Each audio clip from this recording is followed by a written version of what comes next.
Coming to you live at 5 on this day, October 9th, 2012. This voice is coming to you from the furthest reaches of space, deep inside, presenting the incredible, the amazing Dr. David Jubb with the universe inside our mind. Dr. Jubb, as always, it's a great pleasure to be with you here. To all of you listening, welcome to this program. Dr. Jubb, thank you. Yeah, so great, mate. I'm calling everybody from Mexico today. I'm down in Mexico, and I'm with a very amazing dentist in the world. His name is Javier Morales, and he's here in Tijuana. He did assist to help with Al Huggins many years ago, set up biological dentistry, and he is one of the pioneering people in the world that understood and began to become aware of electrolysis in the teeth and how our teeth can be giving off a current, and then how if metal removal was to be done, it should be done in an order according to the negative redox that the tooth was giving off and things. Yeah, and over many years, I think I might have known, I know Javi some 30-odd years or more. And he's now here in Tijuana and things. He's a biological dentist, and I've just sort of really come down here to learn a little bit more from him and just connect in because, of course, dental work and all this sort of thing is sort of really something that people should really be making sure that it's happening good for them. One of the things that I've found out whilst I've been down here, of course, Javi is such a biological dentist. And did you know that a lot of the anesthetics that's being used in dentistry has coal tar derivative material in the anesthetic? It's called creosote, which our listeners might and viewers might have heard about.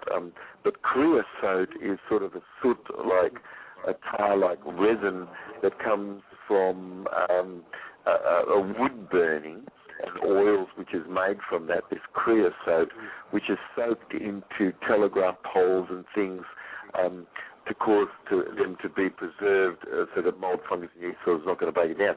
But it really is a chemicalizing and a poison very seriously, of course. And a lot of these anesthetics and things kind of had this coal tar sort of derivatives in it. And those coal tar derivatives are not so good for the anesthetics at all. And so, I mean, you've really got people who are very, very concerned and interested to make sure that what they do, work that they are doing, is biologically compatible as much as possible. Our people viewing our show and listening could be aware of posts and things that they've now been putting in to assist to help replace teeth that are missing and that sort of thing. And zirconium is an amazing material which is really new. Zirconium. And zirconium is very amazing, actually, as a material and one of the more biologically compatible materials that could be used. Titanium and things can have been used in the past and things, but Harvey's one of these people who really does look into the type of material and everything that's been used.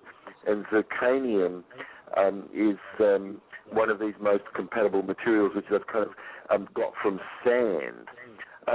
But Harvey's also sort of really into looking into make sure that the glues and things that people use in their, dental work and this sort of thing is all biologically compatible.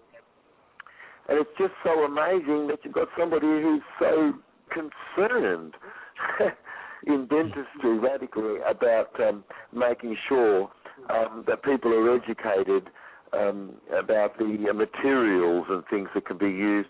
And but anyway, Harvey pioneered the dams and things that were used in the metal removal and this sort of thing. Yeah. So anyway, I'm down with a really good mate, and we've just sort of been connecting in a bit about dental work and this sort of thing. Yeah.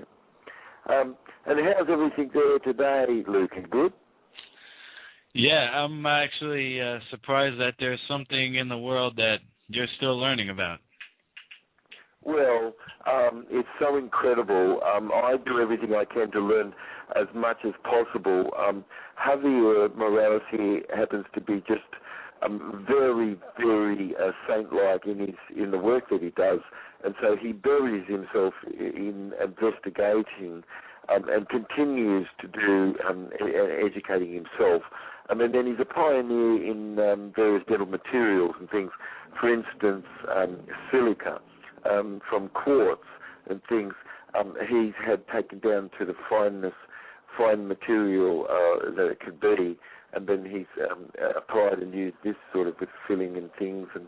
But he's just a very amazing person. Of course, in the time gone by, of course, they used dentists knew how to use an electrical current to create and the anesthesia and this sort of thing, but that never ended up costing sort of any money much, and people didn't sort of want to do that. But you've really got an amazing people, certainly in the world, and dentistry and other areas that are really, really caring, and Harvey really is an example of this. Yeah. But anyway, might we go on a bit? We could talk a bit about energy and things, but it's so amazing. Have you ever heard about how if you've got a pyramid, we talk about pyramid energy, and you have a pyramid, and you've got a grape. A grape is really fairly small, and you put that grape in the pyramid, under the pyramid, and studies show that grape could have been preserved for 3, 4, 5 times as long as the grape that wasn't put underneath it. Have you heard about this, Lukey? Not so much. Yeah. Well, this is called sort of pyramid technology and things, and quite a bit sort of going on there. If you go ahead and you put a grapefruit, which is much bigger, underneath the pyramid where the grape had its effect, the grapefruit may not have any effect at all. The pyramid has to be a certain dimension of size, and then it can have its specified sort of frequency energy affect the grapefruit. So if you put a big enough pyramid over the grapefruit, then it also is going to sort of entomb it and sort of preserve it, really.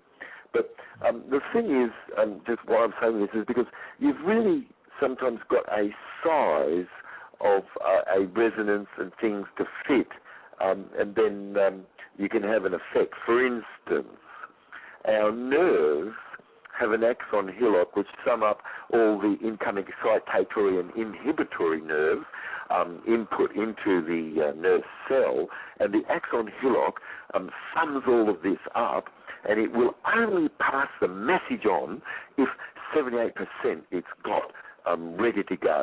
And if it's 77%, it's not going to get passed on. It's like, wow. Whoa. I mean, you could have 76% is not going to get passed on, 77% is not going to get passed on. You must have 78% of your nerve force to be able to pass a nerve impulse on. And this is called the axon hillock, and it's called in physiology, it's called the all or nothing phenomenon in nerve and physiology. So unless it is that you've got 78% of yourself behind the program of what you're doing, you may not really get the effect at all, because you've got to have a large enough population of cells in your head to affect the change. And doctors will tell you today that at least 30% or more of the effect that they have is the placebo effect. And at least you've got to have 78% of yourself behind something to really have a good effect. So sometimes I might just put my hands on someone's shoulders and I'm just going to ask them straight up, do you think you can heal up? And on the basis of the body language and how the person actually is responding to me, I can tell if it's possible for them too. You know what I mean?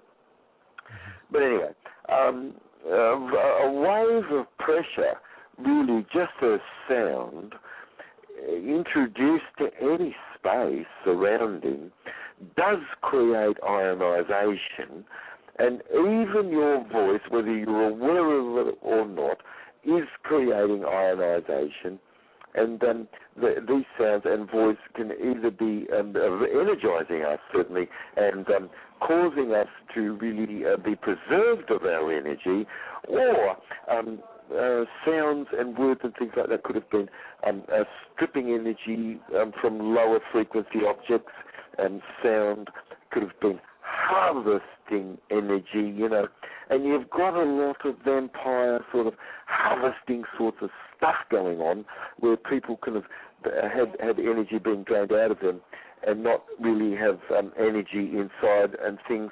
But it's interesting that certainly energy could have been stripped from a lower frequency object within such a sound's projected path.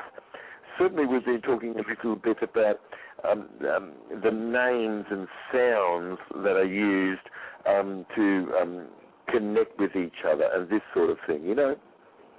And sounds are sort of close by, and sounds are a little bit further out, and this sort of thing. But it's certainly the notes of A and the notes of C and E, pure notes of this played back to an individual, and a mixture of these two pure sounds and notes and things can help strip and decloak pathogens, and that pathogens tend to surround themselves with proteins from the human, and so then the body can't really recognize that stuff. And pure notes of A, C, and E can decloak those pathogens so that the body can go in there and clean and clear and energize and assist with the immune system and everything. But, you know, certainly you've got the missing note we've been talking about and the stress note, and those two notes are played purely pure tones to the person, and it really does assist to help cause healing to happen. But celestial bodies as planets and moons, they have such an effect on biology, it's unbelievable, and statistically and valid and reliable correlation, honest to God, exists between personality and the zodiac signs. Yeah, a planet really is influenced by the planets, certainly the sun and moon cycle, for instance, certainly does affect, as Jupiter does, dandelions. And the dandelion as a plant has ease of ability to be able to flower the whole year because it's got Jupiter behind it, you know. But you see, it's amazing probably people could think, how could all this be so connected? It seems to be so far away. But if we could just feel how resonance can affect each other, and how two violin Stradivarius have tuned the same, and you pluck the E strings on each or one, and the E string on another, you know, is going to resonate. And so we really are connected a lot through resonance. We've been talking a bit about resonance in our program in the universe inside our mind. And a celestial body really can be seen to have an enormous impact on biology on Earth, and certainly while also being involved in the 5 past eras, we're in the 5th of mass extinction. Nibiru and Planet X in our solar system are both really reaching their zenith point in alignment with the black hole of our galaxy, and that does coincide with the Earth-Sun's binary star crossing with our Sun that occurs every 3,600 years. And this is really a cusp events that's happening 2012, December 21st. We all should be doing what we can to get information out about having reform in banking and having a moratorium, and that's what the cusp event really should be about, honest to God. But Nibiru, we've been talking a bit about it for people tuning into our program today, is the brown dwarf, and it is a solar system in its own right, and it has a binary it is a binary to our solar system and does travel along through space with our solar system, Lukey. And it has a planet very similar to Earth, and celestial bodies create and transform energy impacting biology, and certainly the 30% luminosity and the greater luminosity of all the planets that's in our solar system showing up since Nibiru has come into our solar system. Also, to certainly all the planets furthest out the most, heating up the most, and heating up the least furthest in toward the sun. You've got a massive force coming in, and all these things affect us here, you see. Nibiru is a beautiful celestial body that creates a transform of energy as it does come in and impacts biology and all matter. And before it's arrived, certainly its transform is impressed through space, and it's penetrating into the surrounding space here already on Earth. And you've got this, for instance, this 33-degree arcing angle of incline, as a frequency, and you've just got quite a bit of all of this sort of going on. It's amazing. But these 33 degrees orders of magnitude comes up in a lot of constants, which also that we could talk just a little about, you know. It's just amazing, Lukey, you know, all these things are really going on, isn't it? But you've got element certainly as iron, and Nibiru has an enormous amount of iron coming in with it, and all these changes in space and things have such a powerful effect. But the angle of incline is such a powerful force that these angle of inclines affect the way that asteroids and things sort of come in and have when they do have an impact and land on Earth, as they have done, and some of course certainly have exploded in outer space above the Earth, and those atmospheric explosions are quite radical of themselves. But you've got elements such as iron, certainly in the animal's blood, and Nibiru coming through, affecting the amount of iron everywhere, and this sort of thing. You've got magnesium in the plants. You've got aluminium in bacteria. These three minerals all are affected a lot as a result of cosmic energetics and things, and happen to be a central. These elements happen to be central molecules in all of life, respectively, and assist sort of in the micro and macro cycles, such as the ultradian and circadian cycles in such life forms. But regulating protein production and other information molecule according to the corresponding dark and light and cold and warm cycles that exist. And we have cells in our head which are very, very photosensitive and are doing non-visual discriminatory types of tasks and things, which does relate a lot to the timing and mechanisms and things of biology. But there very much does exist constants such as the Planck constant, which is 1.616252 times 10 to the 33 centimeters. There you go, that 33 coming back in again, which happens to be exactly 33 orders of a magnitude smaller than a human thumbnail. There you go, another 33 coming in again. You've got these constants which are showing up. You've got certainly the Fibonacci constant and the 1.61803398887. You've got Nibiru, our sun's binary star, only entering back into our solar system again, and that happened the 3rd of March in 2003, and it's been accelerating ever faster as it comes slowly more and more in to swing up toward our sun's elliptical plane. And Nibiru really is coming in, and it accelerates ever faster and faster as it comes in, getting closer to our sun. And it has to, of course, make breakaway speed as it ends up coming in to come around our sun. But it's amazing that people on the internet are doing what they can to debunk some things and what have you, and totally not considering all the historical information and certainly astrophysics information that does exist.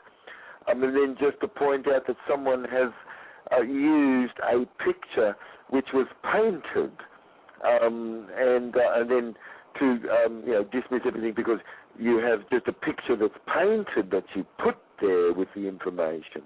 My God, I think people need to really have a little bit of a look and see telescopically images and photos and things that have been taken with cameras and things at certain times on the Earth, and that where they knew it would be possible to be able to sight Nibiru. But you've got fractals existing out into the fabric of space, and that's definitely not empty, but conforming to the Fibonacci fractal pattern and then you can see Nautilus shell, and you can see these beautiful spiral and the dream catchers as they're made. If you have a little look at one of those, you've got these such beautiful, gorgeous Fibonacci pattern happening. But where space is really not empty, but it really is composed of cosmic energy and Fibonacci ordered, and you've got a friction and an elementary particle movement which is incurred continuously by the movement of all celestial bodies going through space, and even as energy and time that likes of such, a binary system traveling through space. And these bodies they create movement of the sea that everything is floating in, and you've got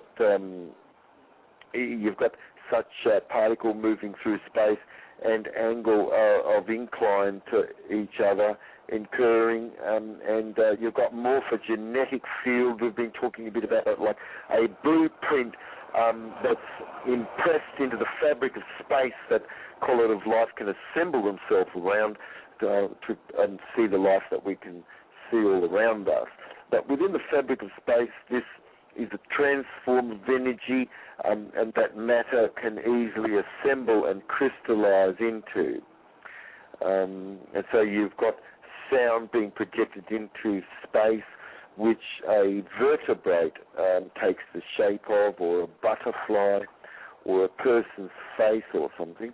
But you've got this morphogenetic field in space that's generating matter, and physical laws result from such a transform, and you could really say that it's a transform of frequencies embedded in the field of space that impress this morphogenetic field to be here, that influences even the shape of life growing within such. Certainly, you've got star shapes growing in floatedness. You've got shell-like, scallop-like shapes and things where you've got the force of water coming against the sand. And these are examples of energetic morphogenetic fields influencing the shape of what could exist within this field.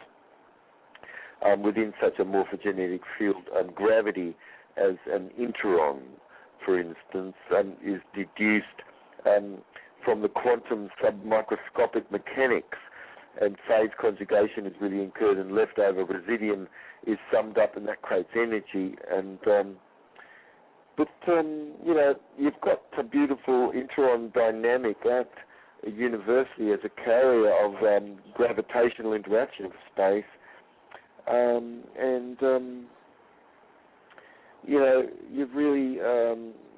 You've really got a morphogenetic field that's incurred, and that certainly does explain how it's possible for a smaller object such as a grape, as we've begun our program, being put underneath a pyramid and having the ability to be able to be preserved, whereas a grapefruit being much larger than the grape, and the pyramid not having the same frequency and ratio to be able to have an effect on the grapefruit as it did on the grape.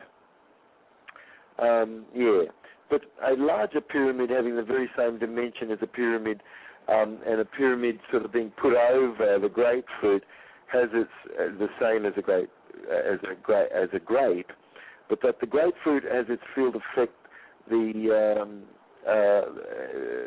So that the grape really is causing all within its dimension of the pyramid to be preserved much longer. But biology really is impacted certainly by shapes in space, and you've got an electrical valence. Shape affects all as a field affected as an electric valence, and this in turn sort of affects the shape incurred and immediately in surrounding any form shape. But biology really is impacted by comets affecting the shape of everything on Earth and impressedness, and asteroids and sunspot and celestial positions in space, of course, creating transforms. So the planets and stars and everything do affect a transform embedded into the fabric of space existing here. And all of this really is fairly significant, certainly shape affects high energy electron to be created or not, and creating high energy electron such really can and is shown to boot slower order electron out and assist to help to brim with electron, and energy spin electron really is absorbed, causing lower order electron to stick more to the outside of molecule, causing such life form to brim much more and to be more overflowing with electron, and stimulating biology as like mitochondria of animals and plastids of plants, and also the interior life colloid symbiotically living, composing the interior cellular structure of cells and everything. you've got such cellular structure and such treatment, for instance, occurring that can create more free radical quenching and reducing oxidizing stress. Quenching free radical is a triggered, enhanced biological response that does occur by asteroid and celestial sort of events, and certainly there is types of towers. We've been talking a bit about Ireland and pyramidal complexes being built and this sort of thing. Absolutely can show to be triggered enhanced biological responses by assisting such life form to really have the ability to be able to produce antioxidants and protect themselves ever more, and be free of free radical damage as a result, and cost and injury, and thereby nature sort of having the ability to be able to inoculate itself more and have increased protective capacity to manage things. So biology can adapt itself to survive ever more and sense sort of the type of environment that could be coming up and prepare itself, and we do know this does occur. And so a plant can survive even in an environment of less water, and where biological stresses could have come to be, or would have come to be. A plant can prepare itself, and intelligence really is the ability to go beyond prefix set patterns of response to be able to survive, Lukey. Yeah. So, and then, we've been talking a bit about that, haven't we? But plants certainly do lean away from 4-beat. There is no question about it. You listen to 4-beat, and that is a square pattern, and that is going to cause plants to lean away from that. And the only force which really, really does love 440 is mold, fungus, and yeast. And then you've got a 3, 5, 7, 9, 11 pattern more. You've got odd beat, and the heart just loves this stuff. It really does, It really does. Plants really love it. Able to really absorb more fold and nutrient in this. Music is very important. Beat is very important. These are all to do with resonance and frequency. But every good thing could be looked upon as being resonance and frequency, and something spinning, connecting with something else spinning. But energy is around us, certainly, and is definitely not square us. And our environment can have been so squared up and straightened and things, and not to be organic at all.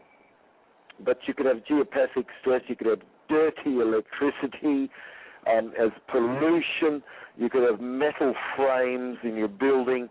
You could have metal frames for light fixtures and things which are radiating dirty electricity back out into the vicinity where you sleep. But these things can emit whatever field that's there, that's present, and radiate that energy back. But it's certainly a mortal oscillating rate does exist, and certainly a vibrato singer could use the note of C and absolutely shatter that glass crystal with this sound.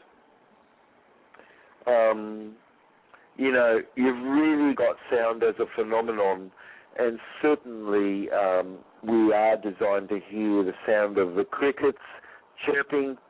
It's a lovely thing. You can hear the sound of running water inside your mind and this sort of thing.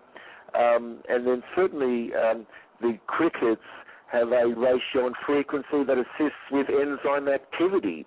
And biology and health and psychoactivity really is a field of study.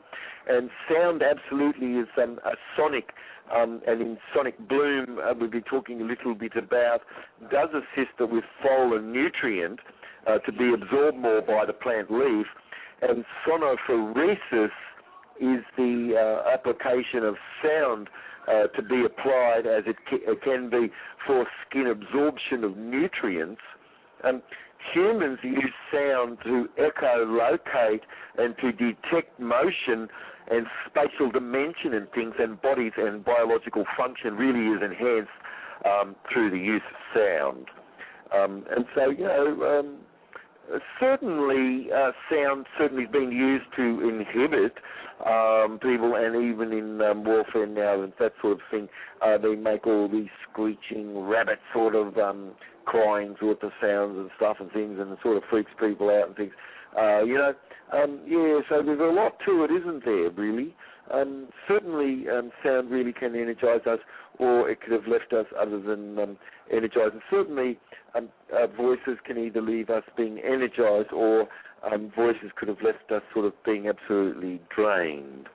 But anyway, if you'd love to get more information about Job's cell rejuvenation, that's a beautiful book all about cell electronics and things, and then you've got quite a bit of other PDF files and things, and shows and things, that you could look into, especially Universe Inside Our Mind shows and that. But you've got massive neutron bombardment, when you've got supernovas and things like that occur, and you've got dated sort of events of supernovas that have occurred that have really been looked at. Polar ice and nickel content and iridium content have certainly been recovered from 35,000 years, 73,000 years ago. You've got ice cores of beryllium showing cosmic bombardment having been as high in some of those extreme occasions and paths. And then apparently around 16,150 years ago, you've got an enormous amount of evidence existing that our galaxy core had become extremely active. And such effect shows that it lasted for at least several thousand years, including a radical triggering of increased solar flare causing ice sheets to melt and flooding and massive extinction.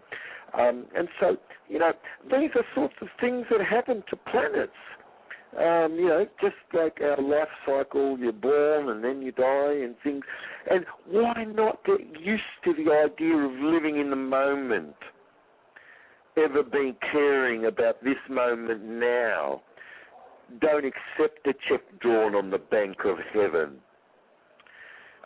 Don't go along with the idea that people like there in New York City, those bastards, are taking children away from their parents, and the banker is a hand above the government, screwing everyone's life up, you know what I mean? And we do need reform in banking, and everybody knows they're thieves, you know what I mean? And would they tell you that Nibiru was coming? Why would they? Especially if they would just put all these chemicals up in the air just as bad and then it just is toxic beyond belief. God help us. Isn't there another way to do things?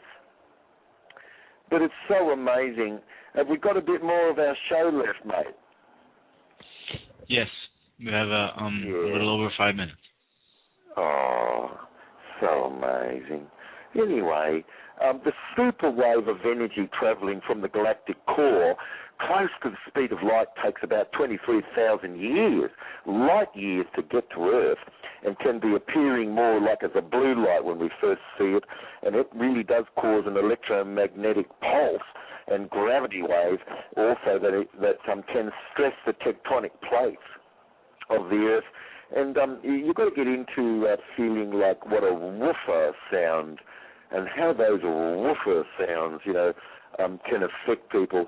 I was just in the city the other day, and there was a concert going on, and the woofer sounds from the speakers, it was going, and that vibration is really hits our planet and shakes us up a little bit.